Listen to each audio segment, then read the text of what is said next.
Hi there, poetry fans, and thanks for joining me as I celebrate the launch of my debut collection, Vision and Other Things We Hide From, which is out this week from Potter's Grove Press. I'll be reading some selections today from my collection and also offering a free book giveaway. If you'd like to retweet this link, I will enter your name in the drawing. Before I get started, I wanted to quickly thank my husband for his support and Potter's Grove Press for this opportunity and the beautiful cover art they've provided. So today I'll start with What We Have Lost.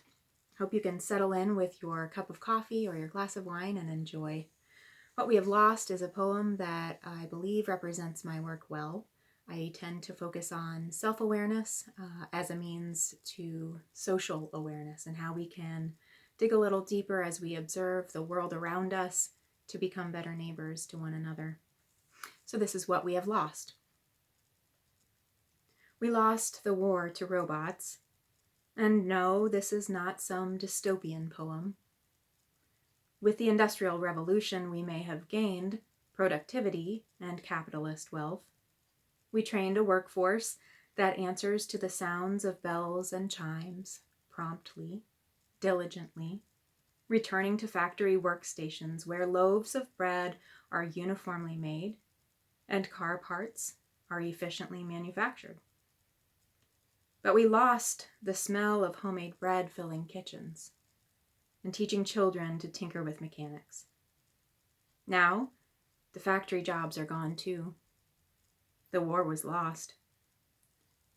But maybe we have won. This is First Existential Crisis. Science alleges that newborns cry to open up their lungs, learn to breathe.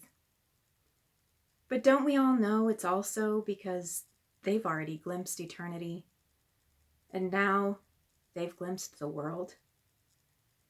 Physics and biology are great, but they don't separate us much from birds or dogs. What is the scientific method without philosophy to formulate questions and hypotheses? Give me facts, proof, knowledge, and scientific classification, but give me too a spellbound sense of newborn existentialism.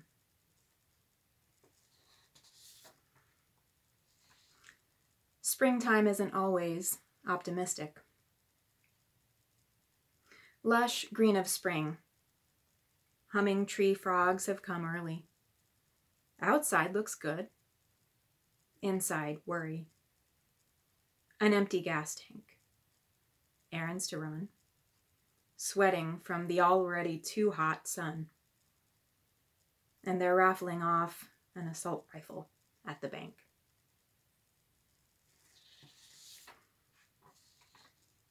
This is Adornments. Variants of blue fish uniformly line the dresser runner my sister bought for us in East Africa some years ago now. They keep order all day and night, a neat school, side by side by side, an ornament to the dresser that decorates our bedroom, storing ornaments for the body. But what decorates our souls? We need loaves along with our fishes, humility along with our pride, chaos along with the order of fish swimming on white linen.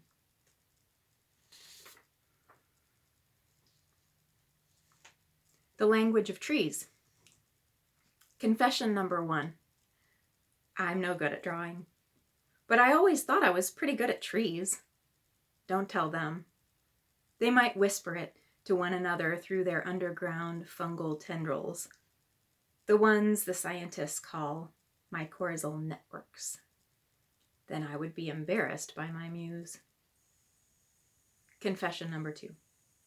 It's silly, but I think I understand the trees, and on bad days, if I could get deep enough into the woods, I'm sure they would embrace me, envelop me in their stillness and their strength. Maybe even mistake me for one of their own instead of the imposter that I am. Confession number 3. If the trees could see me for who I am, I have a feeling they would keep me anyway.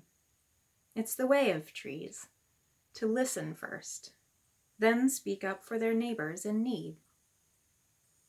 Confession number 4.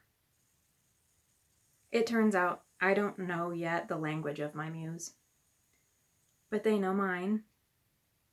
It's a skill to know as we are known. I'll close today with Cloaks of Credit. And once again, all of my poems are available in my new collection, Vision and Other Things We Hide From. Thank you for joining me today. Cloaks of Credit. Today, I choose to forgive those in my debt, but do not ask me tomorrow. For I cannot predict the sentiment that may have stirred while I slept. Once today's open mind has closed and I've once again sweat through the stifling bedclothes, will those small droplets that contained such immeasurable wilt-producing pain allow my head to release anew the frustrations of yesterday or year? Or will I fail at confronting the evil notions that ask me to hold in contempt the minutiae of hate-filled agony known at one time as if it were today? Will I, in fact, keep myself free from the suffocating cloaks of credit and remember my own humanity? Thank you.